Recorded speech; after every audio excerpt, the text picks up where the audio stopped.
Hello and welcome to the Power Pod. I'm your host, Matthew Cohen, and today I have the pleasure of speaking with Paula Slier, who is an international award-winning journalist, foreign correspondent, and speaker. And Paula, you have a really extensive and impressive resume. I mean, you've been to some of the most dangerous war zones on earth. You've appeared on some of the biggest news media outlets. We're talking about ENCA, Russia Today, SABC, Talk 702. You've written for the likes of Forbes Africa, The Times of Israel, Mail and Guardian. But before I ramble on for too long, thank you so much for joining me today. How are you? Thank you so much for having me, and it's a pleasure to be with you. All good my side. Thank you. That's good to hear. So I'd like for us to start the discussion on a little bit of your story. As aforementioned, you've been to some of the biggest war zones in the world, and I'd actually like to start by asking you about Afghanistan. So I think a lot of people, when they think of Afghanistan, the first thing that comes to mind is there was firstly the US withdrawal of their forces, and then, of course, this reassertion of Taliban control. But could you tell us about when you went to Afghanistan and what exactly your experience was there? I'm trying to remember the exact times that I used to go. I was embedded with the American forces, and I was working for the Russian television. So it was a very interesting time. I remember when we arrived, the Americans said, "Oh, you're South African." It didn't really make sense because they were expecting some Russians to arrive. I did have two Russian cameramen, and it was quite an experience being embedded with them. The the most interesting, I should say, way of looking at the story was when I went to Afghanistan. It was very much for the Russians to see if the NATO embed in Afghanistan was being received differently to how the Russians had been received. I mean, don't forget the Russians had been in Afghanistan for something like 10 years. And there are some funny stories where I really got the impression that the Afghans want to be left alone. They don't really care if it's the Russians who are there or the Western powers who are there. And we were at a base where we had an American pilot show us around. And he was showing us how he's training the local Afghan pilots. And he said, like, he's really scared to go up in the sky with them. He won't let them fly the small planes. And I Wow. was busy talking to him, and the two Russian cameramen were speaking to one of the Afghan pilots in Russian, and they all started laughing. And I don't speak Russian, and I didn't know what they said, and they didn't translate. And later they said to me that right next to the American pilot, you had this Afghan pilot saying, "We can't wait for these Americans to leave all their equipment with us, and then we'll get on with our job of living." And here was the American pilot completely oblivious to this and telling me how much the locals appreciated having them in town. I don't know if it was for the fact that we were Russian television. They did tell us that they appreciated from the Russian-Afghan war, the Russians had contributed a lot to the infrastructure and the building of homes, not homes, the building of schools primarily, and some, I can't remember if it was hospitals per se, but that the Russians had made a contribution to actually building up some of the infrastructure. Again, whether that was just because we were Russian TV and they thought we'd want to hear it or not, I don't know. But it was almost like double standards. We would follow the American troops around. I know we went on what they called reconstruction and development programs, RDPs, and they would show us that they're building schools, and there was a sense that they were doing something good. But when I spoke to the locals, they were like, everybody knows when the Americans are coming into the city, and those inside the city just warn their relatives, or everybody had somebody who was connected to the Taliban. And then all that would happen is that the Taliban would lie low. They would not be around when the American forces came in. And as soon as the American forces leave, they would reemerge again. I remember at that time thinking the Taliban's got to come back to power, because it was quite clear that they were everywhere.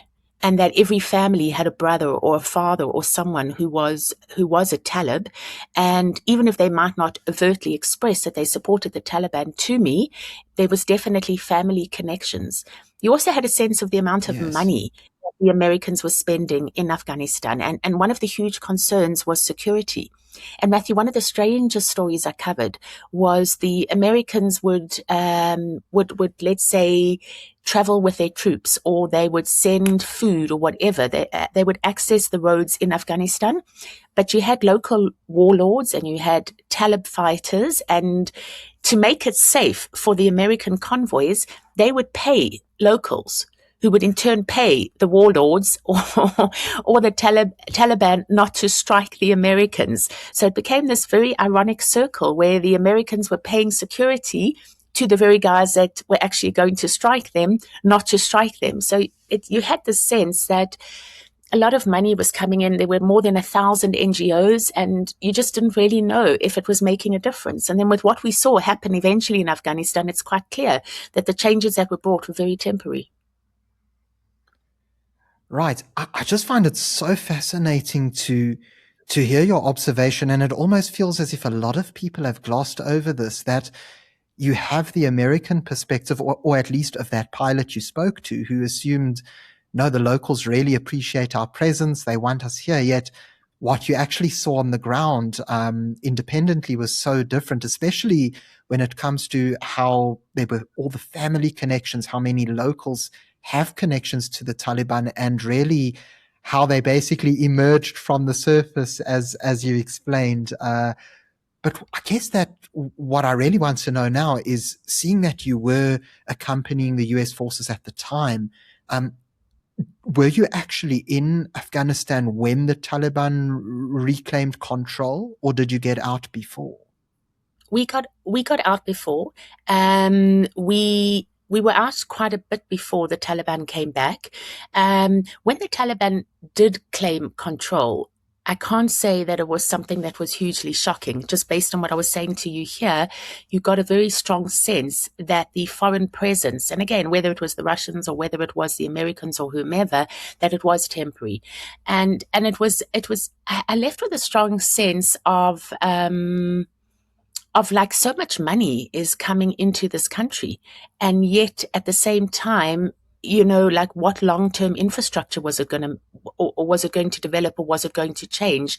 I mean, I must tell you about, we spent some time in Zabul, and there we used to go on reconnaissance and embeds with the troops there as well, and that was the British, if I remember correctly, but I think we were with the Americans there as well. And I had a story where we were walking through a town. We went to visit a school, and it was the Americans, and they were trying to show me how much work they were doing and how much changes they had brought about. And I paused for a moment. I think we got to the school, and I took off my helmet, and we'd had some kids that were following us in the street, like laughing and skipping along, because it was a foot patrol. And one of the kids built up his courage, and he came up to me and he went, "Ma'am, does your husband know you've left the house?" And Afghanistan, more than any other country, gave me a sense of how patriarchal it is. I mean, I had experiences as a woman journalist where we would go to the homes of, let's say, of fighters who had been very aligned with the former Soviet Union, and they wanted to talk to the Russians, and they wouldn't know what to do with me. Here you have, the women would be sitting in the kitchen, and they would just come out, drop off a meal in the living room where all the men were sitting on the mat, and then they would go back in. And what do you do with me? I can go to the kitchen, I can talk to the women, but I mean, I also can talk to the men. And I remember thinking, people often ask, is it an advantage or a disadvantage being a female reporter in those circumstances? And I think it's an advantage, because it gave me access to the women in the kitchen. I could go and sit with them, even though my cameraman couldn't. And I could also sit with the men. And it was almost like having a third sex. You get like women, you get men, and then you get women reporters. The army base was something I wanted to share with you. You know, Kabul at night, most people, from what I could see, we would drive around. It was very dangerous. You would have checkpoints everywhere. You would have security everywhere. And there wasn't electricity in a lot of the neighborhoods. And you would drive past a main street, and people would be working by candlelight. And then you would arrive at the army base, and the army base was huge. I mean, it was the middle of the army base was an ice rink that they'd actually imported from the States. And then around it, they had what they called the boardwalk.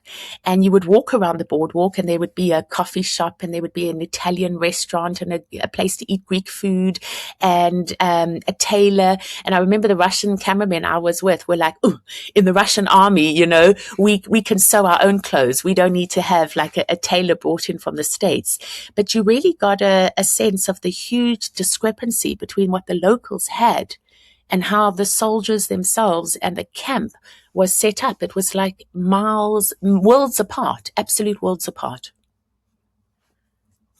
That's unbelievable to hear, and I'm just blown away by what you said, especially your experience as a female journalist. And to be honest, you actually took one of those questions right out of my mouth, because not to sound old fashioned, but that was going to be my big question there. Due to the sort of gender separation, is there the ability as a female journalist to not only get in there and get the story you want, but is it actually safe? And so that is just so important. But something that you mentioned that really resonated with me is just your experience of dealing with the young boy who came across the road and approached you. And I actually wanted to ask, so before, because this I'm assuming is before the Taliban reasserted control. Even back then, even before the Taliban regained control, was it such a divided country in this way? Because, and this is where I think I'm a little bit confused. In Western media, you almost had a story of how, the government is now becoming a bit more modern. They're doing away with the Taliban's sort of rule. So, yes, I guess my big question is, are there that many differences between that government and the Taliban, or have we maybe been misled? No, I think that there are differences. I mean, when I used to meet with government ministers and let's say more of the elite of the society, there wasn't a tolerance for the Taliban. Having said that, when you go into the local communities, particularly people who weren't in the elite, I want to say rural communities, although a lot of Afghanistan feels rural, the ties to the Taliban were extremely tight. And like I said earlier, I got the sense that almost every family had at least one member who was linked to the Taliban. So I think we're not being misled by the Western media, but I think what people haven't been aware of is the kind of discord that there was between the government that was being propped up and how the majority of the population felt. The majority of the population felt very connected to the Taliban. Obviously, when I was there, I met with a lot of women organizations, and you would get them all educated women NGOs in particular, which would be doing work to bring education to women. They in no way would feel that they are in the same situation now that they were before the Taliban came back into power, because of course one of the saddest and the most impactful consequences of having the Taliban back in power is exactly what it's done to women. I remember once doing a story, it was something quite new, that they were allowing women to learn how to drive, but they still insisted that the women wear these kind of hijabs. And I remember putting one on, and it had like tiny little holes. And I mean, you can hardly see through it. It's you might have seen pictures. They come in blue and white, and there's a third color. I could hardly see walking around in that. Now, how I was expected to sit and drive a car with that was completely beyond comprehension. And then linking from that to the point you made about being a woman journalist, it is a very valid point, and you don't sound old-fashioned at all, because it's a question that I persistently and constantly asked myself. So on the one hand, I had access. That was definitely an advantage. But on the other hand, there are more safety concerns being a woman correspondent in dangerous areas than there are for men. And this was drummed into me back in the Arab Spring, when it was in the beginning stages in 2011 in Egypt. And if you remember, there was at that time, they called them the 1 million man march, or they would get out 1 million people each night in Tahrir Square. And there was the CBS, I think that was CBS or CBC maybe, Lara Logan, the former South African reporter, and she had been surrounded by a Oh, group of men yes. and badly treated and airlifted out. And there was stories that were coming across with a French woman journalist who'd been raped. And there was a call at that time from Reporters Without Borders that was sent to all the newsrooms saying, please don't send women journalists to Egypt at this point. It's very unsafe. And as you can imagine, us as women journalists get all irate and are like, we've worked so hard to have the opportunity to be sent to the front line. Please don't discriminate against us because of our gender. And the Reporters Without Borders adjusted that and sent back a second memo saying, please just be careful if you send women reporters. And it's a real balancing act, because it is more unsafe for women. You know, we have concerns like being raped and sexually harassed that could happen to a male journalist, but not to the same extreme. And when I worked in Tahrir Square at that time, I worked with a local Egyptian cameraman, and I remember sometimes we'd need to walk across the square, and there would be just densers and densers and densers of men. And sometimes he'd just grab my hand so we could walk through the crowd without losing each other. And I remember once saying to him, if people see you as a local holding the hand of me, what do they think? And he said, well, there's one of two things. Either you're my wife and they look at you and they see you a foreigner, so you're not my wife, so you must be a prostitute. And in that respect, some of these societies, as I was saying earlier, are just quite patriarchal. And in Egypt, even though the women dress up, Egypt more than any other country, you feel there's this kind of undercurrent of aggressiveness, and it's particularly directed towards women. And I've spoken to other women journalists about it, and they've all felt it. So it is a delicate balancing act. And even as a woman, I'm open to the idea that some scenarios are maybe just a little bit too unsafe. And it's not just unsafe for me. You know, I endanger my team. So if I'm out there filming with my Russian cameraman and his assistant, and the crowd, for whatever reason, feels that they can hurt me or whatever, it impacts on them. There is just one more thing I wanted to say, that it happened in Egypt as well. There were times, and I don't speak Arabic, there were times when I couldn't read the mood. And, you know, we'd be standing near the car, and the mood could change in a second. And I remember once the local Egyptian guy throwing me into the car and telling all of us to get into the car. And we like drove off, and people started throwing rocks and stones at the car. I had missed that nuance because I wasn't familiar enough with the local language. But there were times, particularly when I was on the front line in Ukraine with the Russians, where I sometimes felt that the presence of a woman, in other words, the presence of me, and it might sound weird, but it was a strong sensation I had, managed to bring down the kind of innate aggressiveness that somehow people felt that because there's a woman amongst their midst. I mean, we were once under sniper fire. We are on the front line. There's a Russian soldier making Molotov cocktails, and he pauses, he looks up at me, and in broken English, he says, ma'am, I'm so sorry. I just can't offer you a cup of tea at the moment. And, you know, something like that immediately breaks the tension. But there was something about being a woman in some of these situations that calmed tensions, if that makes sense to you. That's fascinating. And yes, it does make sense, because as much as it sounds contradictory, you know, it's two opposite scenarios in two very different places. Both actually make sense when you lay it out in the way that you did. And so there's something else that really brings to mind, because, of course, Paula, you've spoken about the male response. You've spoken about the negative response and the positive response, and then also speaking with women in Afghanistan. But the thing I'm actually quite curious is to hear about the interactions with children. And this is because I noticed on your Instagram you had a really striking photo, and it was of you on the Iraqi-Syrian border with Kurdish children who, as I understand, were refugees. And I do know that in the caption you spoke about the Yazidis and the hardships that they've gone through as well. And so what I'd like to ask is, well, firstly, what exactly were the hardships for those who might not know what's going on over there? But secondly, what was your experience on the ground? So as a foreign correspondent speaking with children and with other people who were there, what was the mood like?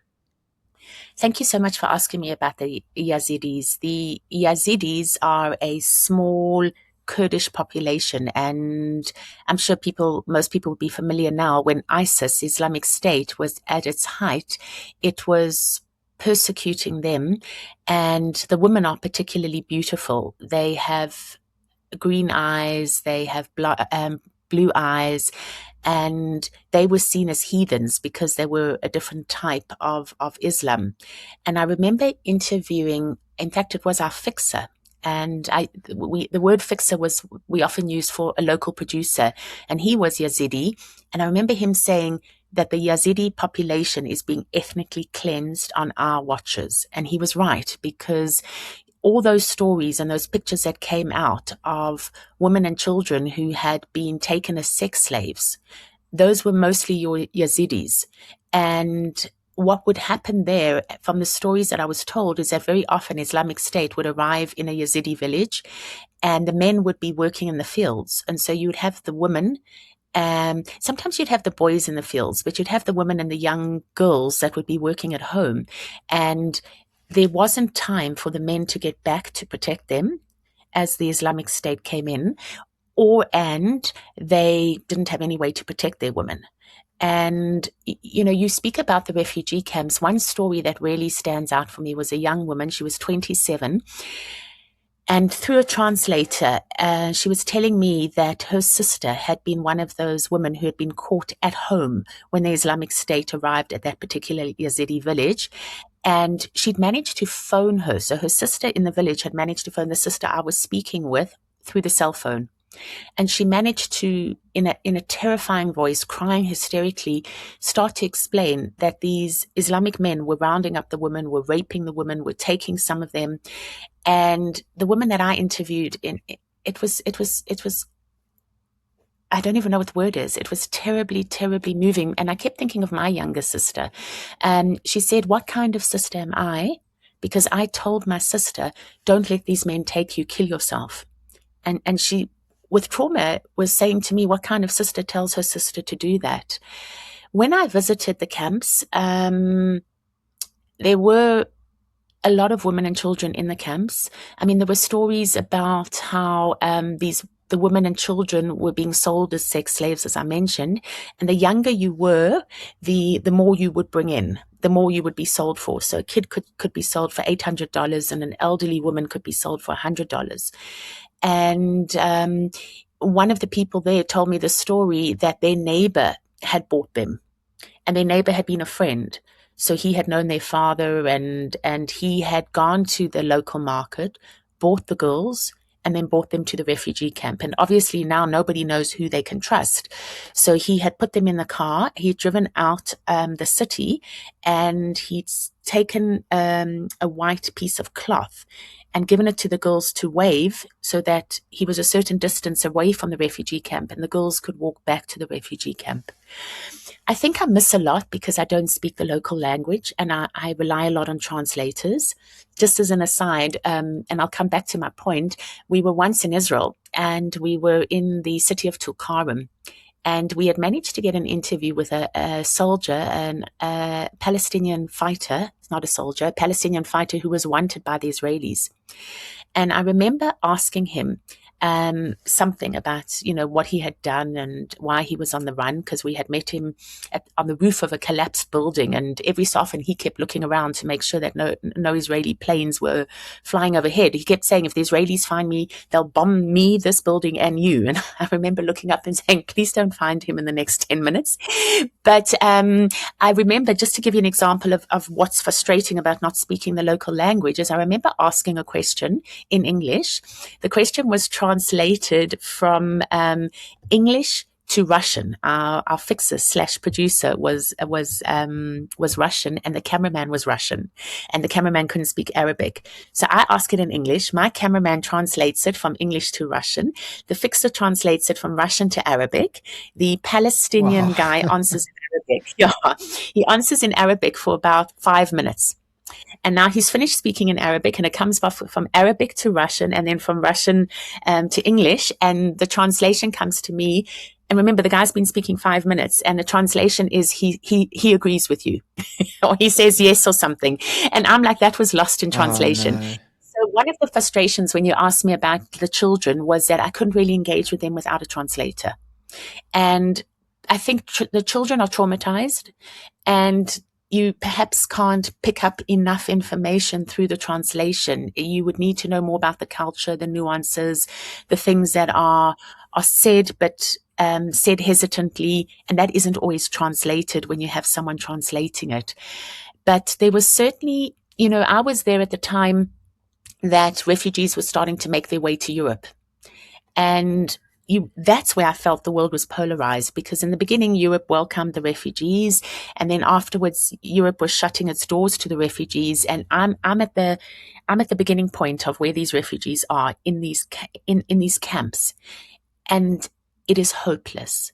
They can't go back home because ISIS or whoever are living in their homes or have destroyed their homes or whatever reason made them run in the first place. It's temporary transit, because then they hear in the beginning the stories coming out of Europe about how wonderful Europe is and how it's opened its doors. And I remember this wasn't in a Yazidi camp. I think this might have been in Lebanon, but the stories were the same in the camps.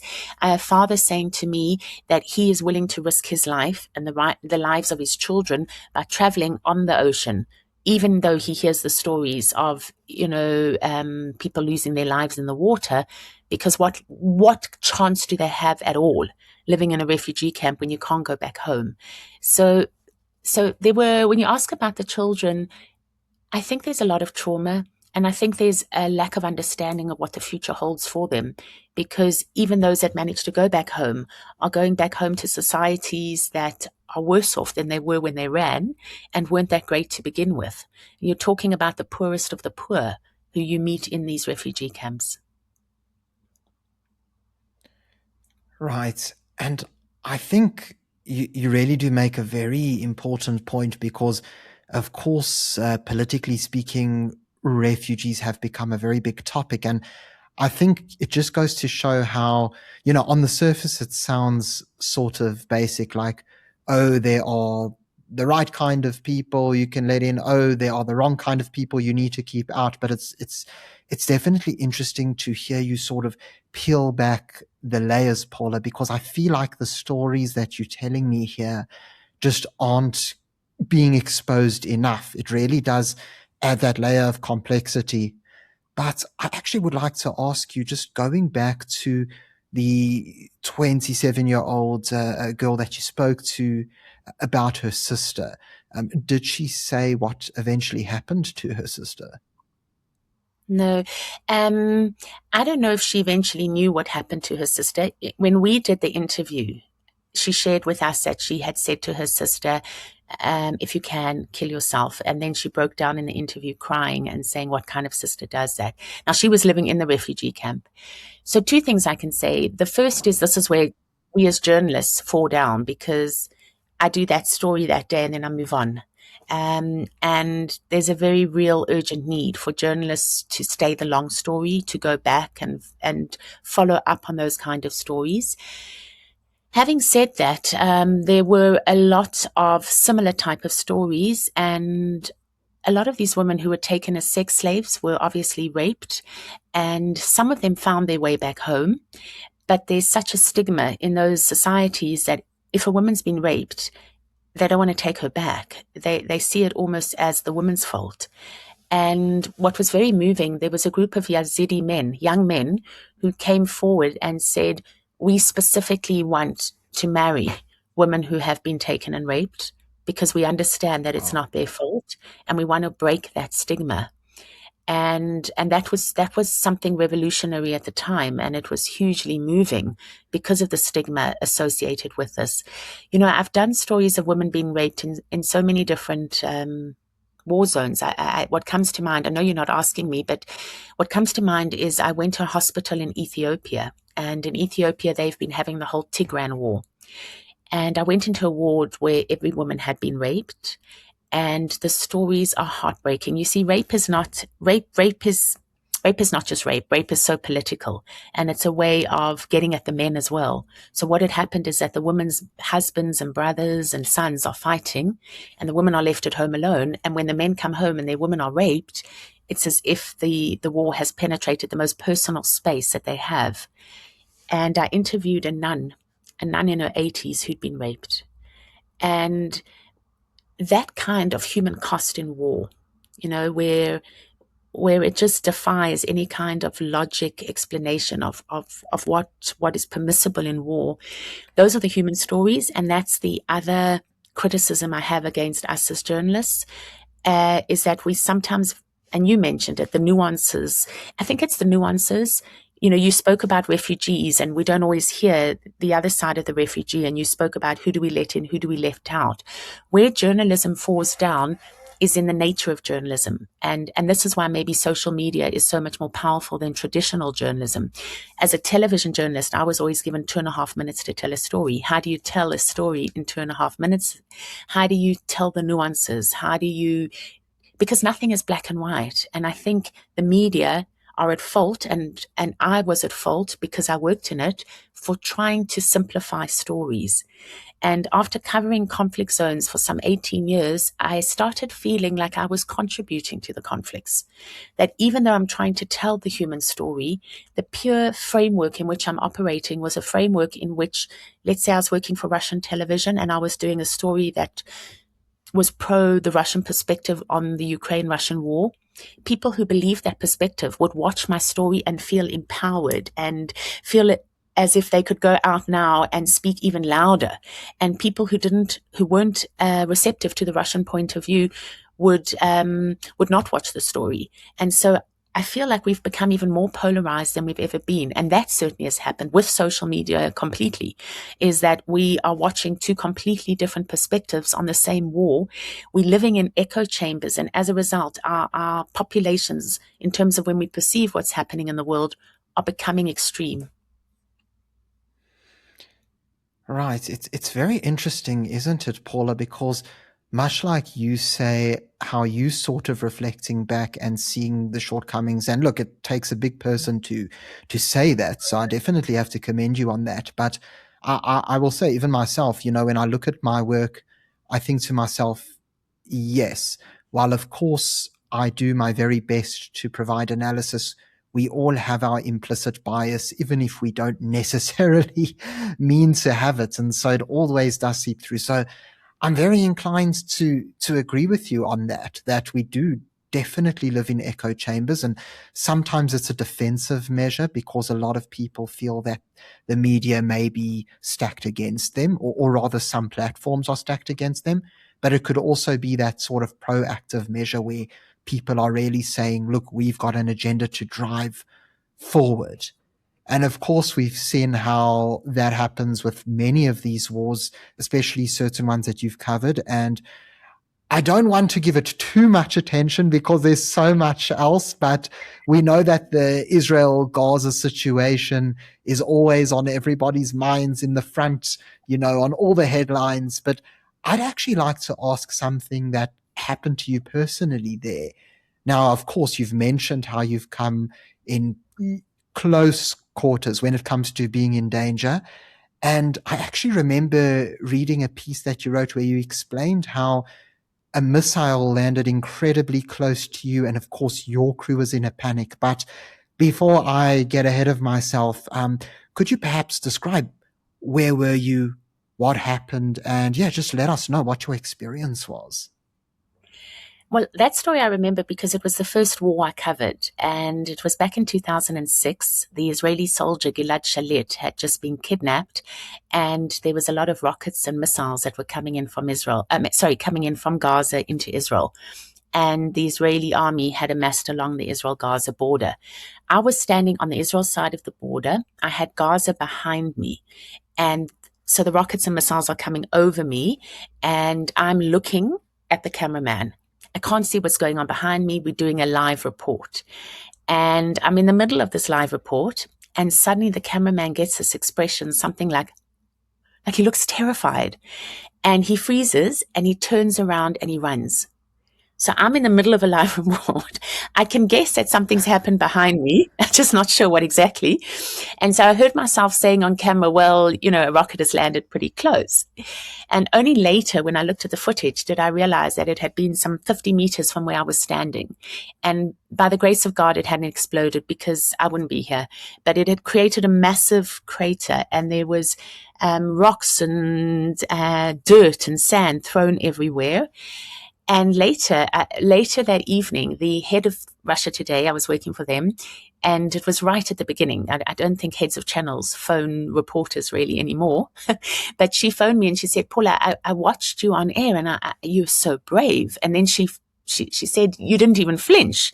I didn't have the heart to tell her it was because I didn't really know what was going on. But the best part of the story is she pauses and then she goes, but you're South African, as if to say it's perfectly normal for South Africans to have rockets and missiles exploding all around them, and that explains why I didn't flinch. But I kind of found myself reporting in war zones by mistake. No, not by mistake, but just by chance. I mean, I had started working for the Russian channel a couple of months before, and then the war broke out. And then the next thing we had war with Lebanon, and I said, can I go? And they said, oh, do you want to go? And they were like, if you want to go, go. And I never had any training. They have today, and particularly if you want to get insurance from some of the big insurance companies, they insist that you do what they call urban environment safety. There's different names, but hostile training, which I subsequently did many years later in the UK by former Marines. And that's useful. Half the day is spent training in first aid and half the day is spent training in different scenarios. But I have to tell you, even after I did that training, if you had to ask me what was my scariest situation, it was in a town called Ilovaisk in Ukraine. And remember, I'd completed the training.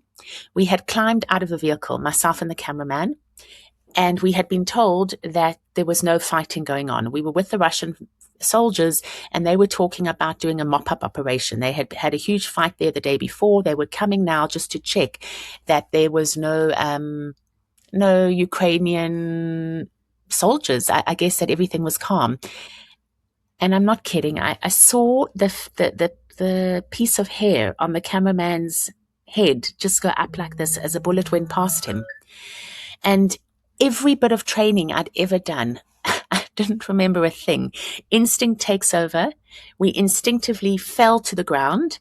And I remember lying on the ground, and that was the scariest situation I've ever been in. And people say that they see their life move in slow motion. And I had that experience where I genuinely thought I could die. And the bullets were going overhead. And I just remember everything slowing down. And I remember thinking, I come from Joburg. I'm a long way from home. I'm in a town that I can hardly spell, never mind pronounce. And is it worth it? And I didn't ever answer that question, but I remember, when bullets are going overhead and you're lying in a grass field in the middle of Ukraine, you ask yourself an existential question, is it worth it? Perhaps you shouldn't be there in the first place. That's unbelievable. I mean, especially to hear that you literally had your life playing in front of your eyes, as they say, in slow motion. And I'm just astonished because here I was thinking, I'll ask you the story about the rocket falling behind you because I just assumed that would be the scariest moment yet. They're used saying, hold my beer. I've got more where that came from. But that rocket was scary because it was the first time. People sometimes ask me, like, when was the scariest or what was the most moving story? It's interesting. I think it depends on where you are in your life. What touched me, stories touched me at the beginning of my career because they might not have been huge stories, but they were all new to me.